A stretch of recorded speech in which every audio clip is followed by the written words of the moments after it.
No matter where you come from, no matter where you're going, here's a place where you can take comfort in the knowing that whether if you've come to stay a while or just passing through, this door is open to you. Come and let's be silent. Come and share a hug. Come, let's pray together. Come, love and be loved. From the blissed out to the turned out, from the pampered to the abused, this door is open to you. Come on in. Come on in. Come on in. Come on in. The God in us recognizes the God in you. The God in you. Whether you're black or white, gay or straight, Christian, Buddhist or Jew, this door is open to you.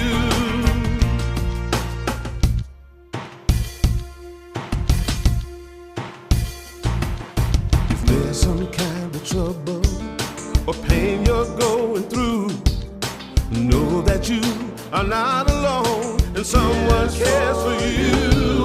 As an individualization of divine point of view, this door is open to you. This door is open. This door right here, this door is open to you. Is open for you. This door is open to you.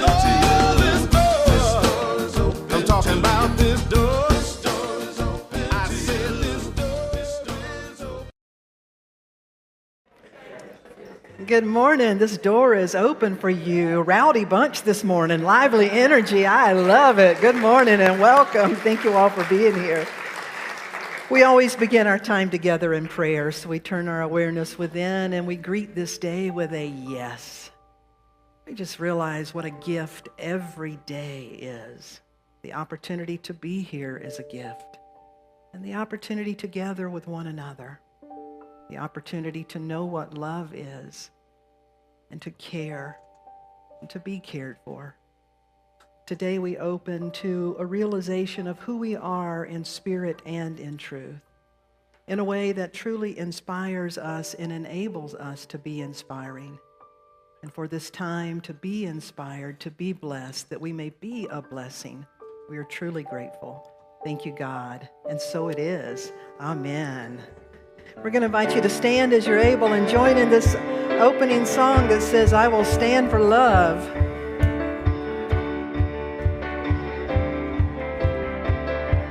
Here we go. I will stand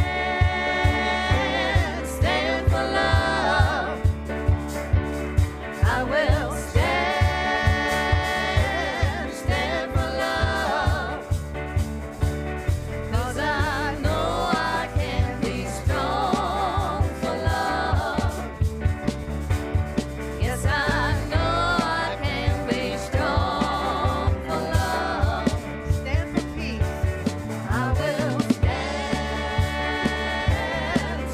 for peace. I will stand for peace.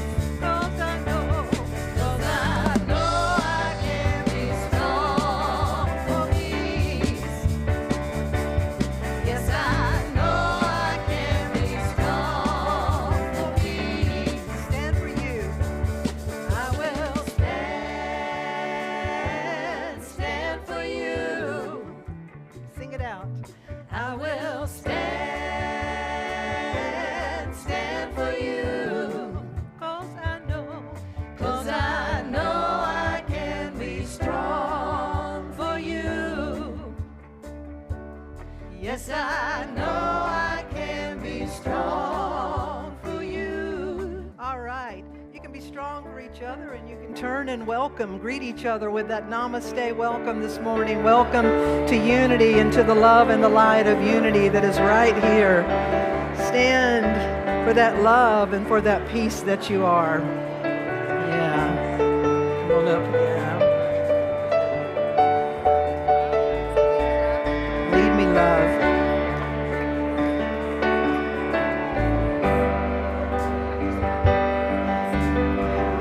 While you're standing, we invite you to turn and also give a wave at the camera. We want to welcome those that are joining us virtually this morning. Thank you for being with us. We appreciate your presence and you're letting us know that you're here this morning. Good to see you. Thank you. We have Amy Steinberg with us today. Yeah. She's going to lead us in this original song that she wrote. Take us, Amy.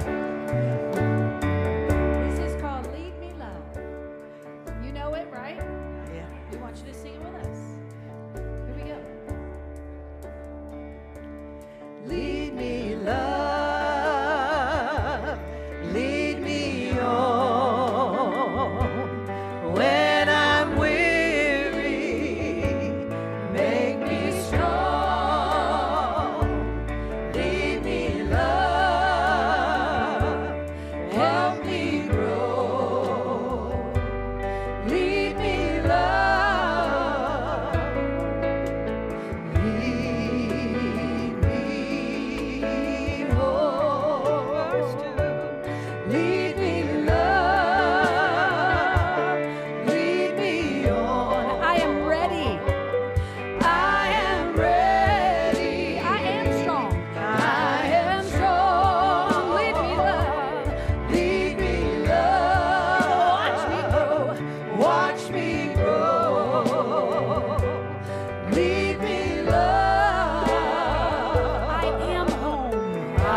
sound beautiful. Thank you. You may be seated. What a beautiful group we have today. Welcome to each and every one of you.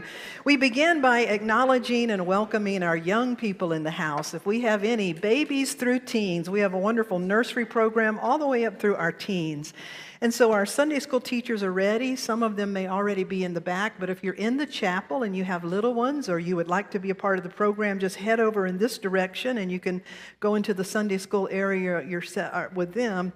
And we have this blessing that we extend to our children and our youth, and through them to all children and all youth. Would you join me in this affirmation?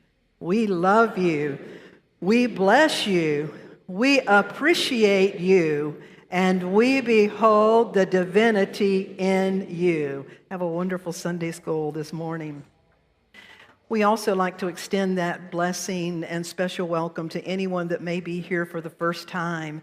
If this is your first time, just simply raise your hand if you're comfortable doing so. You're being outed by somebody. People are just like pointing to you this morning.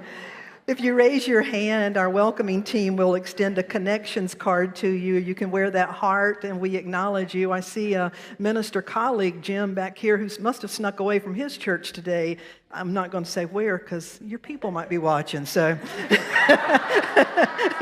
we won't let them know where you are. But we welcome each and every one of you, whether this is your first Sunday or whether you know this is your spiritual home, and whether you're joining us virtually for the first time. We extend this blessing, and let us extend this to each and every one.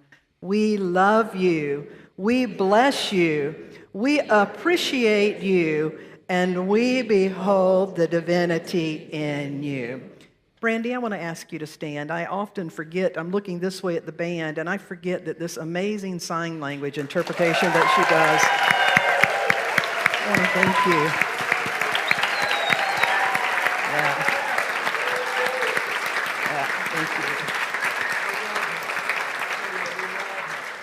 She drives 2 hours one way to get here early to do this, and that's her service to us. And so I just want to thank you for doing that. What a gift. It's so beautiful. We have a few announcements that we want to highlight this morning. You should have an image of just these few things. There's a lot. Let me begin by saying there's a lot going on and a lot of opportunities. So you can stop by the Welcome Center and find out a lot of what's going on. But for those of you that have been around a while, you probably know that every October we do a study series. I speak about a topic on Sunday, and then you have an opportunity to be part of a book study group. This year it's for 6 weeks. And so the first call that goes out is to ask you, would you like to host a small group of people in your home or in a coffee shop that you like or at a time at the church that we could find? We then typically wind up with about 8 or 10 different hosts, different days of the week, different areas around us, and then we open it up to everyone to sign up and join one of those groups so that we can go through this together. So today's call is official. If you'd like to host a group, there's sign up online, and if you're interested in hosting a group virtually, we'd love to hear from you. We train you, provide the materials, so just sign up, and then we'll follow up with you to take you the next step of the way. In August, we've been working on Lessons in Truth, and one of our licensed Unity teachers, Dorothy Dennett, has been doing an amazing afternoon class after the Sunday service on that. So this is the final day for that, but even if you've not yet joined one, you're free to join you, and I promise your cup will be full. The next one is to remind you that we are part of a greater unity movement, and every September we celebrate what is called Unity's World Day of Prayer. So we too will be joining with other churches and communities around the globe.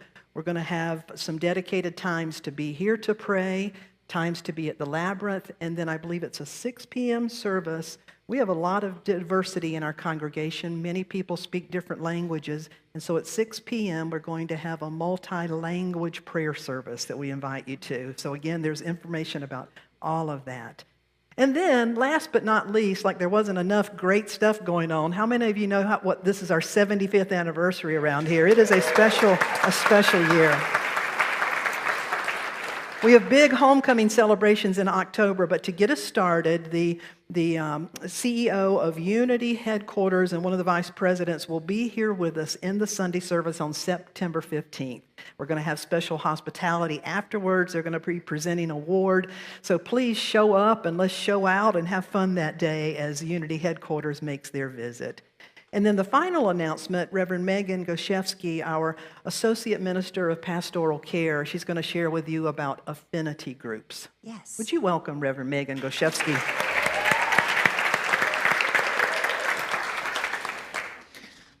Back before the pandemic, I feel like that was BC, before the pandemic, we had an affinity group. We had affinity groups that would gather, and you may be asking, well, what is that? An affinity group is a way for you to build community inside of this spiritual congregation that we have around an activity that interests you. So if you like dining out, if you like hiking, if you like knitting, Reverend Karen Patrick, I don't know if she's here, she has an affinity group on Thursdays, twice a month here at the church. The idea is that you can connect with people outside of just a Sunday morning and build community, build spiritual foundation. And if you're called to do that and do something that you enjoy, like eating at a really good restaurant, we have more information for you. So I've had some sign-up sheets out here for a while. I know some of the groups have started to get big, but we are moving away from the sign-up sheet, and we are now officially on the website under Affinity Group. So if you go to the Unity of the Blue Ridge .com website, you will see that there is information about an affinity group. And I encourage you to build spiritual community, connect with these beautiful people around you.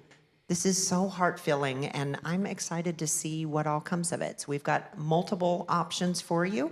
And if you're curious, I'll be available outside after the service and can talk to you more about it. And if you have something that you love to do, and you're like, I think that would be in an affinity group, let me know. Let me know. We need some more leaders to lead these groups as well. So with that being said, I am going to move into the reading for the day. By Carolyn, I never pronounce her last name right, Mace. It looks like Miss, but it's Mace. There is something about the power of soul and our consciousness that gives us the authority to influence the quality and direction of our lives. We are not, I repeat, we are not imagining this inner power. We, in fact, are tasked to discover this mystical presence and power and co-create, bringing it into everyday expression. We do this through our thoughts and beliefs, our words and our intentions, our presence and our actions. This is how the divine potential is made manifest in us. You are the light of the world. Let your light shine, shine, shine.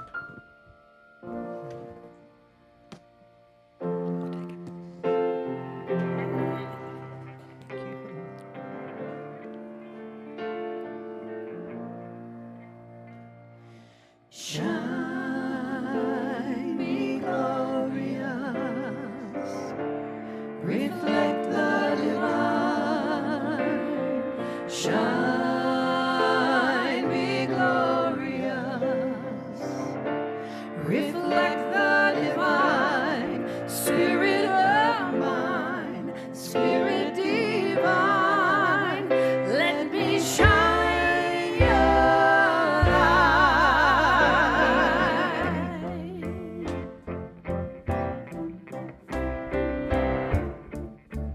Let me shine.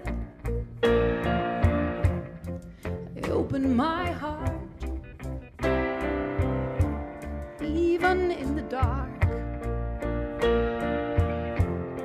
The light of my God always shines bright, even in the night. Shine, be glorious, reflect the divine. Shine, be glorious, reflect the divine.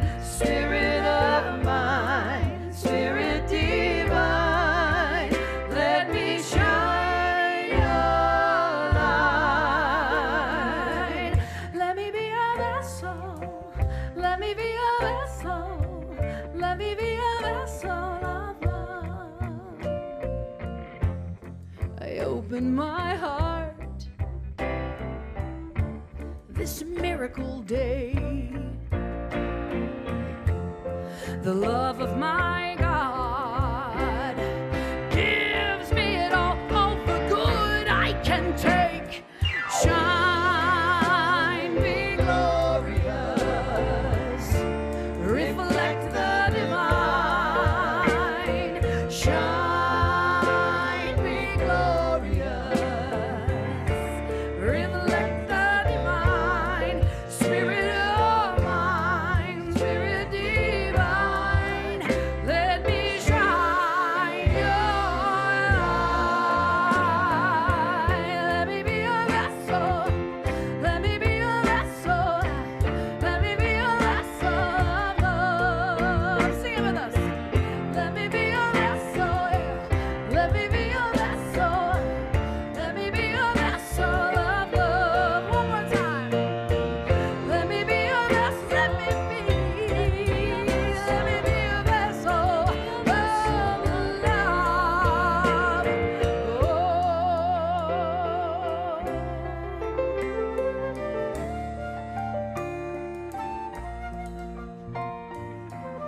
Let me be a vessel, let me be a vessel, let me be a vessel of love. Let me be a vessel, let me be a vessel, let me be a vessel of love. Let me be a vessel, let me be a vessel, let me be a vessel of love.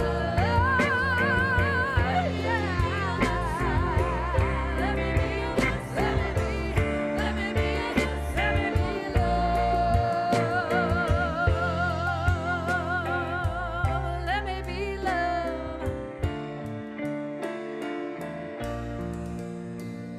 Shine, be glorious, reflect the divine. Shine, be glorious, reflect the divine. Spirit of mine, Spirit divine, let me shine your light.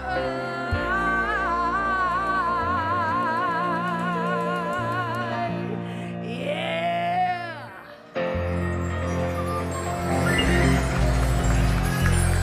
Oh, wow. Thanks, guys. You're an amazing band.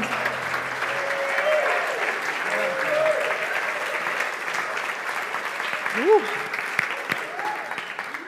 Amy Steinberg and this amazing Unity Band. Give them your love again. Thank you so much. We are so blessed. Wow, you're down. You're going. You know, I had a teacher in seminary that said a bad sermon is a little easier to get over than a bad song. It just lingers in the air. And likewise, a good song, that just lingers in your bones. I mean, that's powerful, Amy Steinberg. That was absolutely gorgeous. Wow. So we have been in a month-long series that we're concluding today based on this classic book written in the late 1800s, first as a series of lessons that appeared in New Thought magazine, which became Unity magazine, and they're called Lessons in Truth. They were assembled together and put into this book.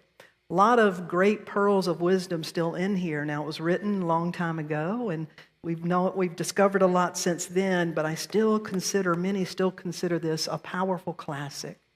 And today we want to bring it all together as we talk about divinity in expression. You know, like, what good is it to be the light of the world if you don't know it and if you're not showing up as it? Amen? And how many of you would say that our world could use a little more light? How many of you would say that our country could use a little more light? Our state? Your home? inside your head. Let's make it personal. We know, we know that we're created to be that. And so we want to talk about the importance of knowing your spiritual foundation, the importance of knowing your capacity and capability as a spiritual human being, and the impact and the effect that you are having, whether you know it or not. Your foundation, your capacity, your effect. When I was beginning to think about this, I was reminded back in time in the 1990s, I went to Unity Village for the first time. Now, Unity Village, Unity has a headquarters.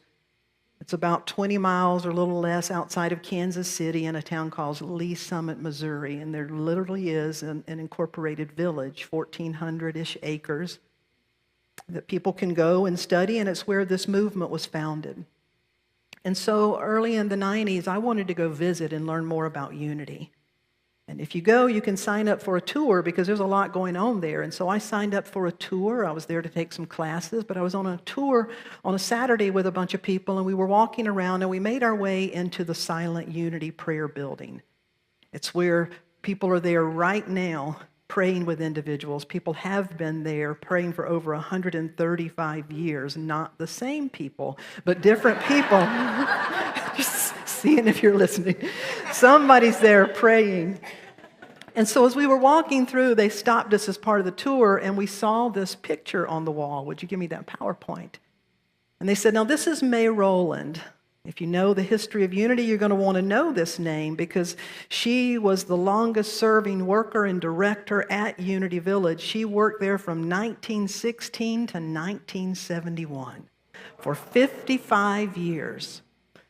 She started working there not long after she got out of high school because the Fillmores were then in their 60s, and they wanted someone to assist them, but not only to assist, to really learn and take over this powerful prayer movement, and they chose May Rowland. She began as a young woman. And as she began and started working in that particular time, people wrote letters in. They'd write letters about the crisis in their life. Letters were coming in from all over. And Silent Unity's business was to respond to every one of those letters. And so she was learning and responding, but every time a difficult letter came along, she would go straight into Mr. Charles Fillmore's office with that letter and say, Mr. Fillmore, this person said blah, blah, blah, blah, blah. What in the world can I write back? And he worked with her for weeks and months and maybe a year or two. He kept helping her and working with her and praying with her. And finally the day came, she walked in and said, Mr. Fillmore, you got to look at this letter. This is tough. What in the world would we write in this? And he said, May, the same Christ Spirit that operates in me operates in you. It's time for you to learn to use it. And he said that it really helped her realize, you know what? If what I'm believing is true, then I have those same capabilities and capacities. And so she began to grow in her faith and in her work. The classic story, what May Rowland is really known for, is several years later, Kansas City Unity Village is in Tornado Alley. And one night, during the middle of the night, the sirens went off, and everybody got up, and they ran to May and said, what are we going to do? The tornadoes have been touching down. They're coming through. And May Rowland got on her clothes, and she walked outside in the pouring rain to the edge of the property line. And she spoke to that tornado and said, don't come here. Don't come here. Don't come here. And as the story goes, and it's documented, there were touchdowns, but it went all around that 1,400 acres and never touched down anywhere there. So when they told us that story, we all were like, wow. And one person said, is that really true? And they said, absolutely it's true. And the second person said, well, do we know what she prayed? Does anybody have a copy of that prayer that she prayed? And the tour guide to me was just so brilliant. The tour guide said, you know, that's a great question. But perhaps the better question to ask ourselves is, do we know what she knew? Do we know what she was in touch with, what she believed, and what she knew that would cause a woman to get up in the middle of the night, go out in the rain, and even believe she could impact anything by speaking to a tornado? And I never forgot that. I thought, that's what I want. I want to know what she knew.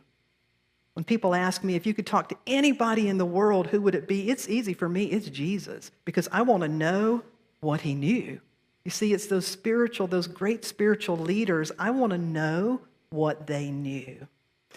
This whole book, Lessons in Truth, is helping us to know those things for ourselves so that we're not dependent on going to somebody else or even an outside God.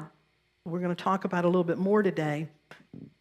But we're learning to discover the God presence in which we live and move and have our being.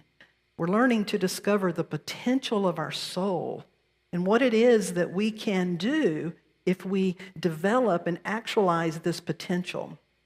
And so it begins with our doing some work. You know, in order to be a truly beneficial presence in the world, it takes some work. How many of you have worked on yourself? Everybody in here has worked on their self. If you're in a relationship for very long, you've definitely worked on yourself. We work on ourselves.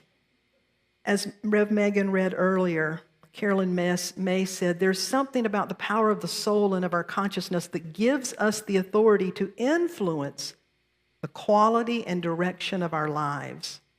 We're not just imagining it, but we're tasked to discover it, to co-create with it, to bring it into expression every day. And how do we do it? With our consciousness, our awareness, our thoughts, and our beliefs, with our intentions, with our words, with our actions. We do it in the way that we show up and in the way that we be. And so let's look at these three aspects of our being today for just a few minutes that hopefully will give you some tangible ways and practices to make this perhaps more real in your life. And the first is our foundation. You know, there's something about a foundation. A foundation is absolutely essential. The foundation of this building, a foundation of your home, a foundation of an organization, a foundation of a relationship. That if the foundation is not solid, whatever kind of structure it's trying to hold is not going to withstand anything, right? The foundation determines and really influences the shape of everything. I had a powerful personal experience of that many years ago. I told a few of you a couple of weeks ago. Many years ago now, when my niece and nephews were smaller, I was at home for Christmas Eve. And my sister and my mom decided they needed to go do some last-minute shopping, and I was left with the three kids, which I love because I'm the best aunt. And so I thought, we're going to have fun together. Well, I had bought a gingerbread house kit and was looking forward to doing that with them. So it's just me and the kids, and I've got my youngest nephew, who was probably 5, my niece, who's 6, and then my older nephew, who was like 8 or 9. He was a little too old to get hands-on involved. He was just going to advise us from the sideline. And so my little Mallory and Asher, the two, we opened up. If you've ever put together a gingerbread house, it's full of all these big graham cracker-looking things and jellies and just gorgeous food. So we spread it all out to get started, and my youngest nephew said, Aunt Darlene, can I eat one piece? Well, I'm the best aunt. What do you think I said? Sure, baby. you can eat one piece before we get started. And so then my little niece said, well, can I eat a piece? I said, sure, you can eat a piece. So she picks up a little jelly bean and eats it, and my nephew picked up the biggest thing and started eating it, which, as it turns out, was the foundation. My older nephew said, Aunt Darlene, that's not a good idea. He is eating the foundation. And I said, it's all right. I told him he could have it. And by then it was not worth, he was eating the foundation. And so we began to look, and I thought, well, I do have to have a foundation. So I know my mom has graham crackers in the closet. So I'll pull some out, and what better than peanut butter? So we took peanut butter and graham crackers and smushed together just the right size. And then we started building.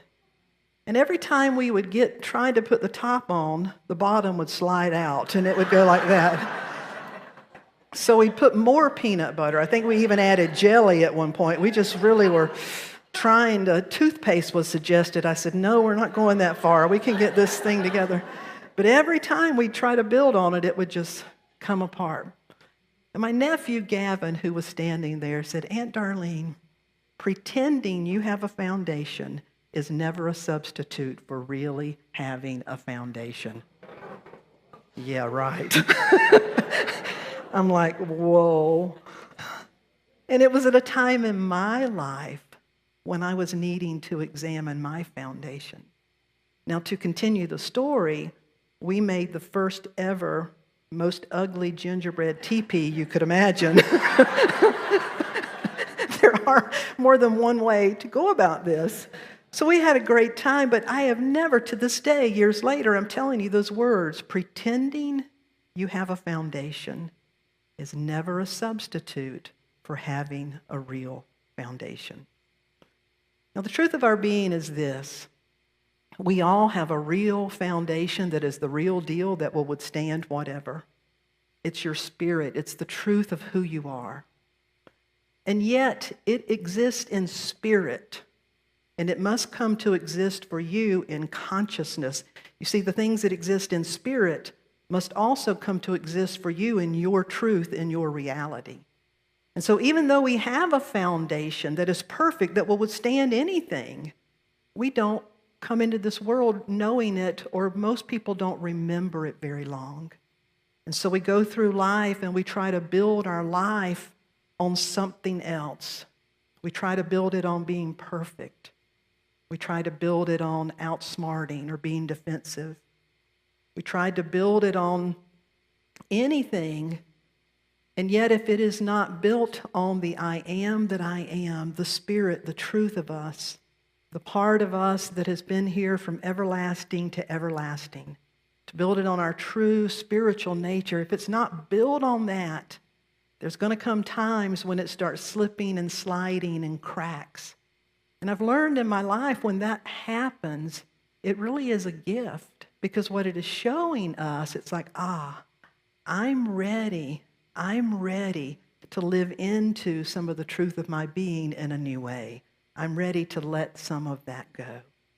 So the first part of our knowing who we are and creating this life is investing some time in prayer and meditation and study and gathering together in community and really investing ourselves in coming to know the truth of our being. When Charles Fillmore talked to May Rowland, he used a term. He said, May, the same Christ mind that I'm using to access, you have access to that. Learn to use it. The Apostle Paul said something very similar, that the same mind that was in Christ is in you. And so what is that? What are we talking about when we use that term? And again, it's just a term. But what we're saying is to know that you have access to the Christ mind is that it represents a state of at-one-ment, enlightenment. It's the consciousness that knows it is one with the source in all creation. It's when we can transcend our ego identification or any of the roles as our identification, and we know our spirit as our deeper self. And the concept is not exclusively Christian. It's recognized as the divine presence that was fully expressed in Jesus. He told us that we were to express that too, and to do those things, and he added, and even greater, clearly meaning it didn't stop with him. And so we can understand that what we call the Christ mind is a universal state of consciousness, state of being that transcends any one religious or spiritual tradition. Sometimes it's called the universal mind. Some people call it the Buddha mind, the awakened mind, the divine mind. But it represents the highest potential of human consciousness. And what it is, it's when we know that we know that we know that we are a spiritual being having this human experience, and we are connected to so much more that you see at the surface. And so knowing that and taking that on is what begins to help us establish our foundation. And so then from there, our capacity begins to demonstrate what we believe we can do. There's a passage in the scriptures where it's one of the most popular stories ever told. How many of you have heard the story from the Bible of Jesus feeding the 5,000 plus with the loaves of fishes? It's a popular story. As the story goes, Jesus was kind of at the height of his teaching and people were following. And so the story said that that day he was out teaching people and over 5,000 men plus women plus children were there as he was teaching. And as it began to get late in the day, the disciples must have been getting hungry because they caught Jesus at just a moment and said, hey, it's getting late and we don't have anything to feed them. We should probably send them back home. And Jesus looked at them and he said, do something about it. You do something about it. And they probably went back together and said, is he suffering from heat stroke? I mean, this is like thousands of people. There's no way in the world we can provide food for these people. How could he possibly say for us, you do something? It doesn't even make any sense. They didn't want to give up, and so they looked around and they found a little boy and they said, hey, do you have any food? And he had a little piece of fish and a couple of little pieces of bread. And they said, can we have this? We'll bring it right back, but can we have this? And they said, okay, we tried, but look, this is all we got. This is not even going to feed us. Now, I'm paraphrasing just a little bit. But this is the story. It's like, this is not even going to feed us. Like, look at this multitude. Now, all of this is really important because what the story is about is our capacity and our inner resourcefulness and how prayer and manifestation usually works. And so what Jesus did is he said, tell them to settle down in groups. Collect yourself and settle down. Collect yourself and settle down. And now tell them that it's time to eat and let them share what they have. Now, you know those people didn't travel that far without planning. And so as they began to sit down together, this person pulled out their little bit, and this person pulled out that, and this person. And as they begin to experience one of the first potlucks on earth, they just begin to pull stuff out. As the story goes, when they finished, they were able to collect surplus. They had so much left. Now, the story is so powerful because so often in our lives, in this story, what many people would love to have happened when they said, feed the people, if Jesus said, Father in heaven, rain down manna that they may eat. And if bread had fell from heaven and people started eating, people would have been blown away. They would have been further drawn to Jesus, right? And they really wanted to know that God that he was praying to. Jesus knew that that's not the ultimate way that we grow here. It's one thing for God to answer a prayer, and I'm not saying that doesn't happen because it does. But our whole purpose is to discover our potential and the resourcefulness within us.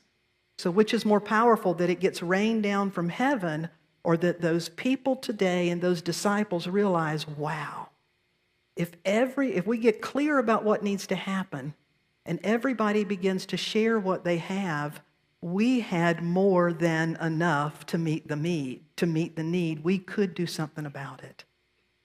I personally experienced that in a very specific way. A few ministries ago, when I was called to go to Maui, Hawaii, I told the story at the beginning of the series where I felt clearly called to apply to be the minister of unity of Maui, but so did a whole bunch of other people.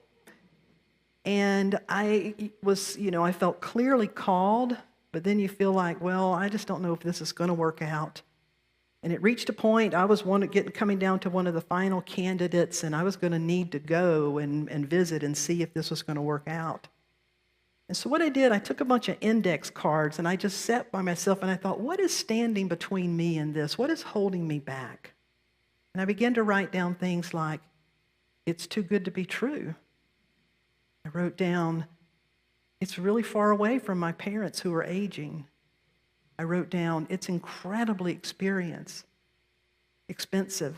I wrote down, I love where I am. What if I don't like it?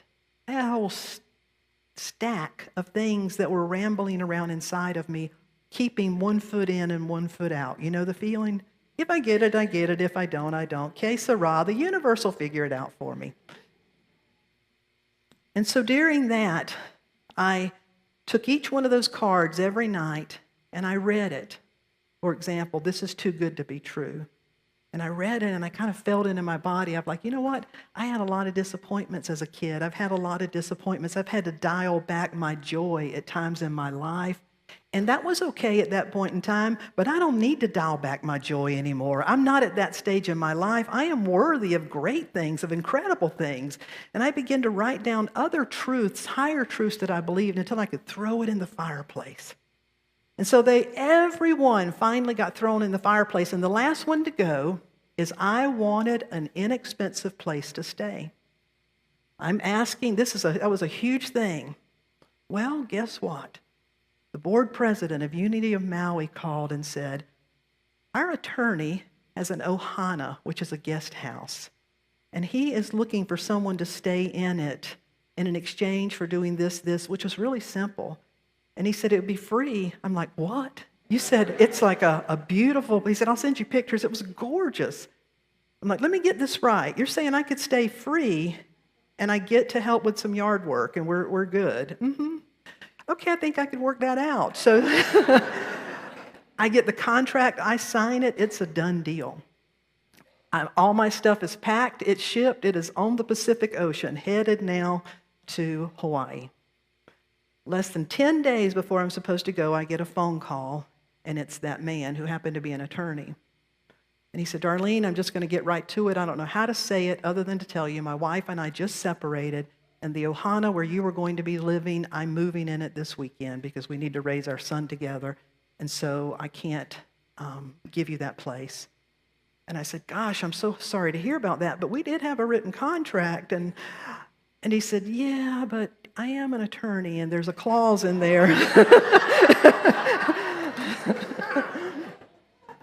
And even if he didn't, it's like, gosh, I hate you've gone through this. So I get off the phone. I don't even have my furniture, anything left, because it's already on the Pacific Ocean. Talk about not being able to turn back. But what went through me, I thought, have I made a mistake? Now, here's where the learning comes in. Just because, this happened and now it got undone, so what's wrong here? Have I made a mistake? I spent 2 or 3 days in deep prayer and fasting and meditation, and one morning I heard clearly in my prayer time, Darlene, you needed that in order to take your next step. You do not need it to fulfill your destiny. And what I learned, you see, so often when we pray, it's like I wanted a miracle to happen. I wanted God to line it up. I wanted this undeniable thing to happen. But this is what happened in the process. I got online and I was able to find a place. It was in Paia. I could walk to the beach every day. I could walk to a Zen monastery every day. Now, it was so expensive, it literally took 50% of my income just for the rent. I was not comfortable with that. Didn't mean I could do it, but I was not comfortable with it. So I'm realizing, boy, this is getting me out of my comfort zone. But that same voice said, why do you think the only source of income you may have is just through the church? So what began to happen in me, I realized I needed to open myself up to resourcefulness. I needed to open myself and to realize there's more ways for this to be accomplished. And it brought greater clarity. I said, I am going because I am called to go. And I am going because my soul says this is where I need to be. And I am walking in faith and in logic because they do go hand in hand. Very often you need them both. I'm making the best decisions I can. And what began to happen is things opened up and I did fabulous. And I learned through that experience that, perhaps if all of these miracles had have kept happening, maybe I would have never even been here, because I would have never come to discover that what spiritual growth is often about is it's time for you to discover what you're made of. It's time for you to discover your potential within. It's time for you to know that you can overcome, you can transcend, you can heal, you can learn new ways of being. It's about cultivating rather than expecting an outside presence to always move mountains for us. It's about cultivating the God presence and connection from within that helps us create a presence that is greater than any mountain without. Is that speaking to you today? Does that make sense? So we're investing in our foundation, and we're investing in our capacity, that we each have the capacity to become. You have the capacity to learn, to be guided, to become more generous, more abundant, to become more creative, to become more courageous, to become more at peace, to become more useful in a way that you can do like no other can do. That as long as we have skin on, we are in the process of becoming. And so it's our foundation, it's our capacity, and finally it is your effect or your impact. Sarah, would you give me that song? So often I think we also wait for just the right opportunity to shine our light.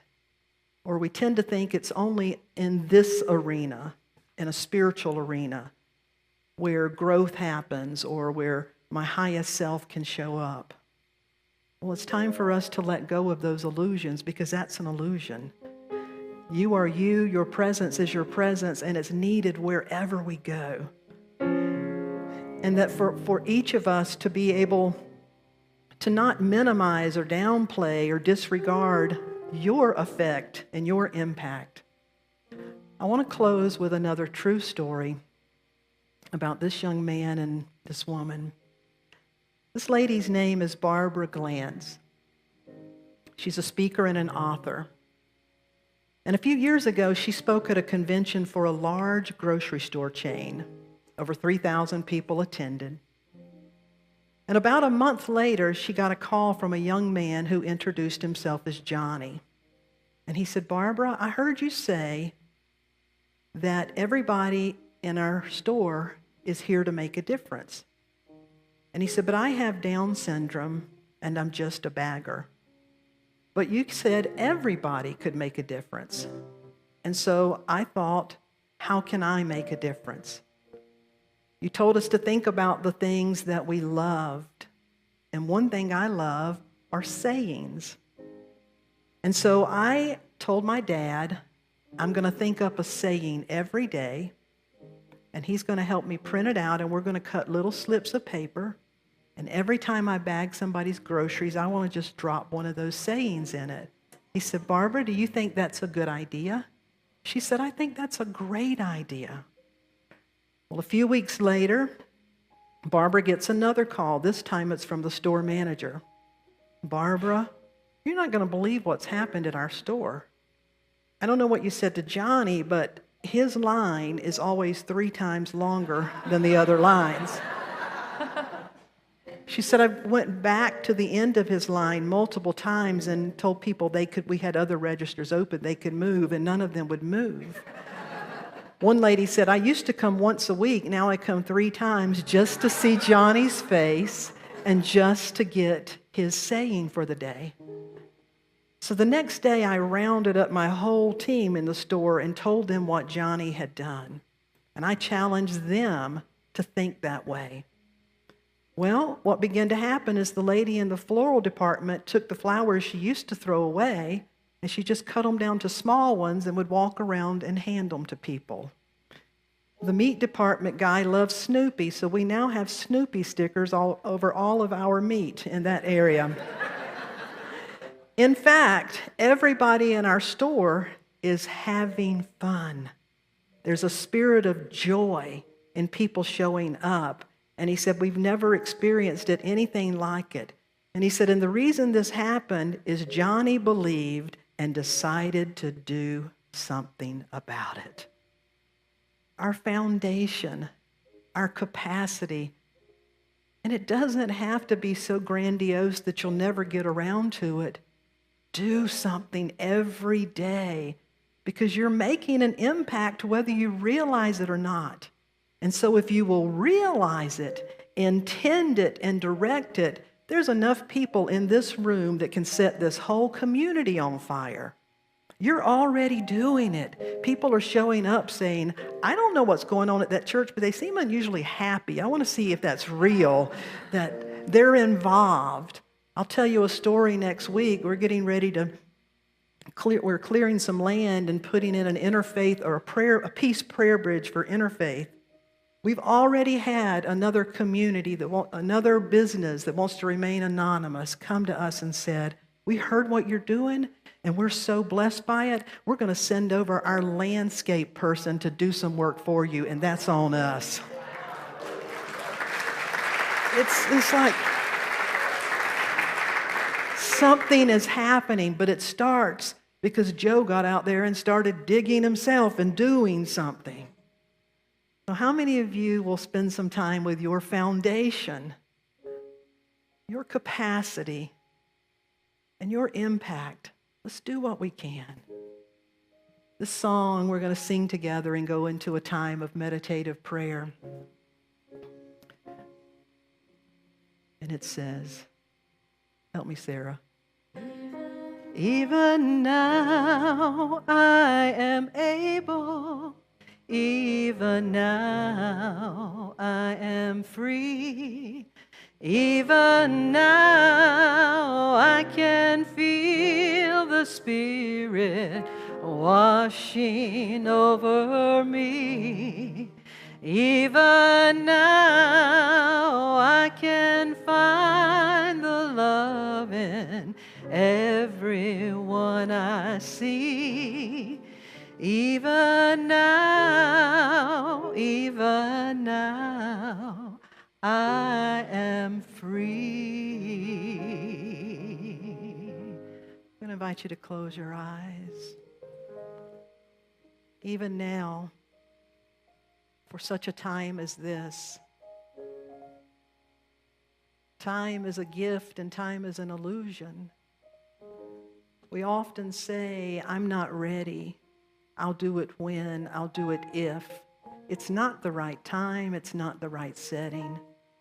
I don't yet have everything I need to do it the way I think I should be able to do it. And yet time is also your greatest gift, for whatever you cast into the present moment, you cast into all eternity. As you give in any moment from your heart, as you express generosity, as you extend the gesture of namaste, not even without, but within, as you take a moment to pause with that one that has irritated you, but yet you take the time to breathe and to look deep enough to see the light within them. It is not something that you are merely doing in that moment. It is something that you are casting into eternity. And it is expressing and flowing from not only the depths of your being, but throughout all being, throughout all creation. Now is the time. And you are the one, for you would not be here if it were not so. And so let the joy rise and let the sense of knowing that what you can do does matter. Look not to the left or to the right. Don't compare here or there, but go within. What brings you joy? What would you like to extend? What would you like to be able to express? Stretch yourself. The things that you long for, begin to give them in the most tiny seed way that you can possibly muster, and what you will come to discover is a flowering of that which you give. For as you give in any area, you increase your capacity to be a giver in that area.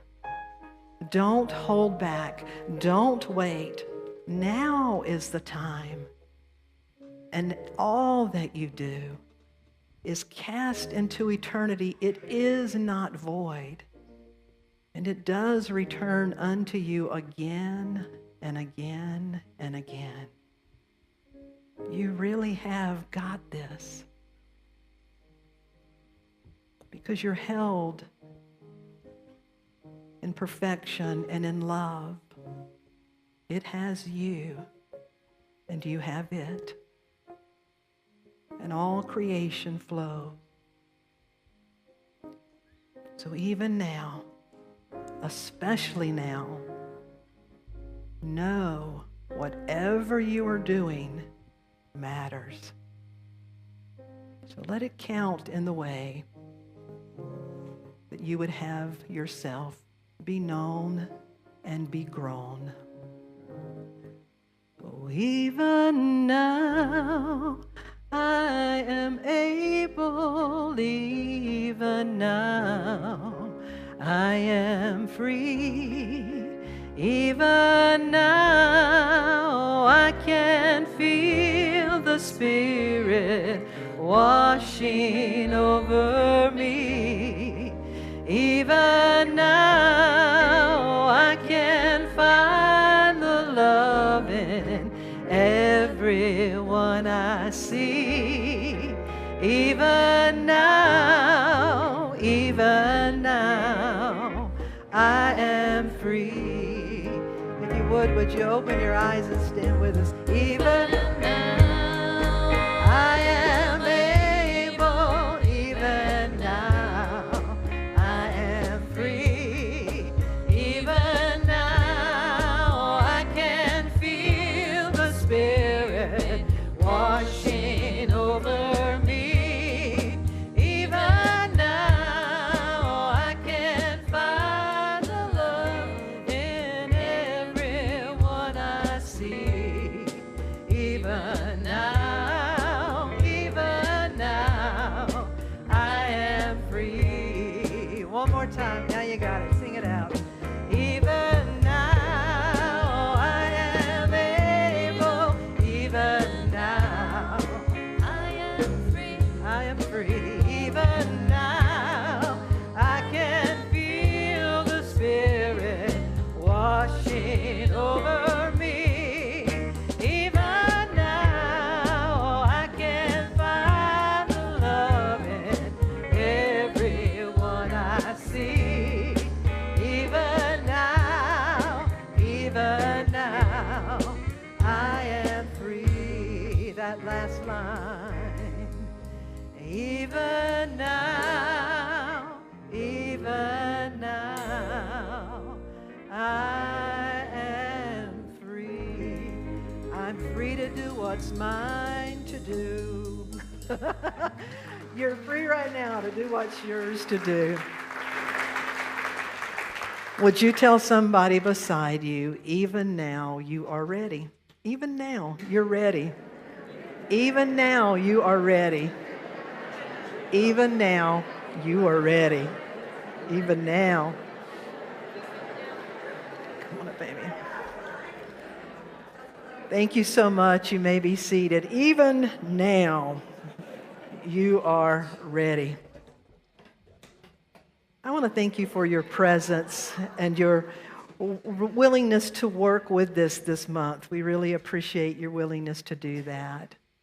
This is the time in the service where we bring Amy back up. She's got a great song, and we ask our ushers to come forward and our prayer chaplains to come forward. One of our prayer chaplains, Lynn, is making her way forward with the little wooden prayer box. It reminds us that it sits down under that tapestry, and you could put a written prayer request in, which we hold in confidential prayer, and send it to Silent Unity, that place where May Rowland was for 55 years and where people are praying right now.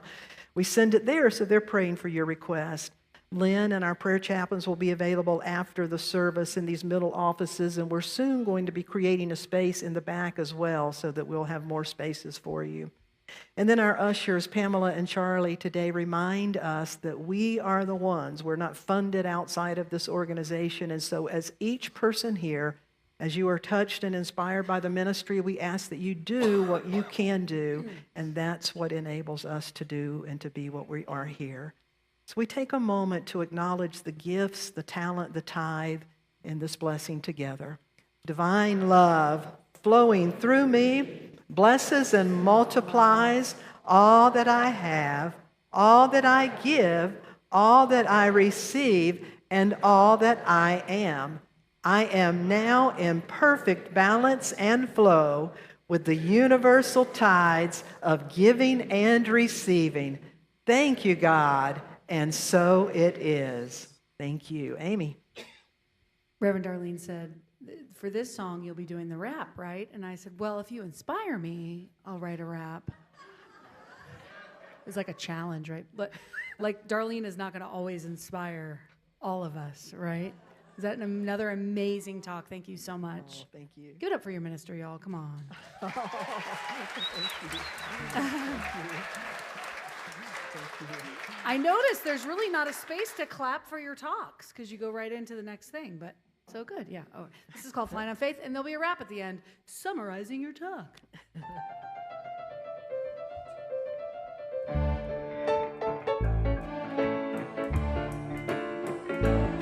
Said you could go ahead and tiptoe through your life, digging in the dirt, you could stress on the strife. I'm gonna fly past the worry and the pain today. I'm flying on faith. I'm flying on faith. Said you could cry all night about the things that you hate, so dissatisfied in so many ways, but I'm gonna find a way to celebrate today. I'm flying on faith. I'm flying on faith. I picked up my baggage and I threw it out the door, not looking back because the past is such a bore. I'm gonna stand with the moon, with the stars up in my face today. Today, I'm flying on faith. I'm flying on faith.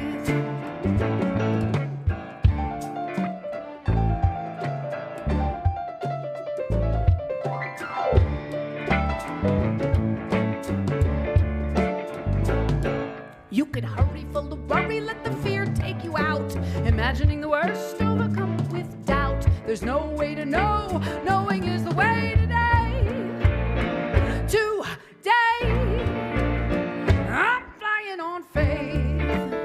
I'm flying on faith. I picked up my baggage and I threw it out the door, not looking back because the past, it's such a stinking bore. I'm gonna stand with the moon, with the stars up in my face today.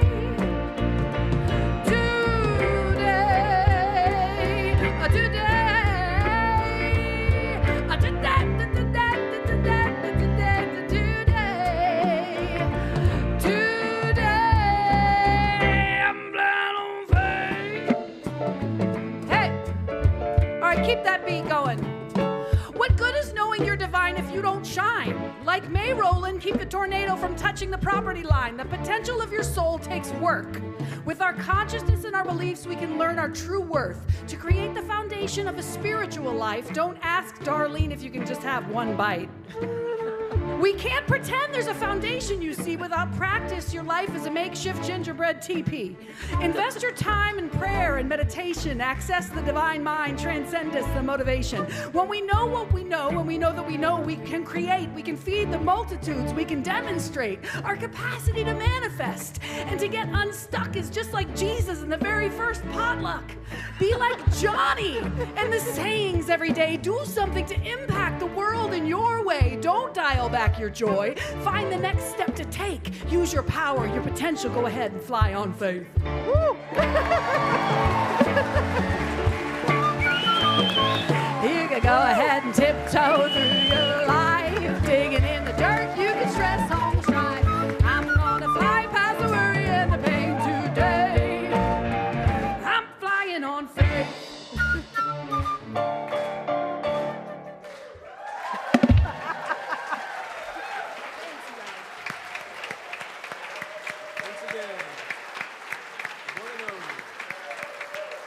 Wow.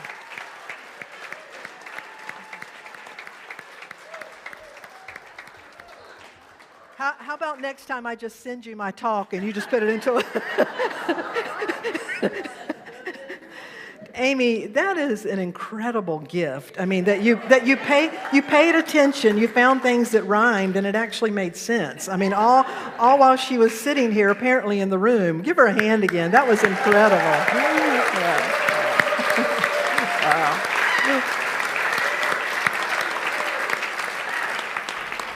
And any band that can follow Amy Steinberg and me, that's an incredible.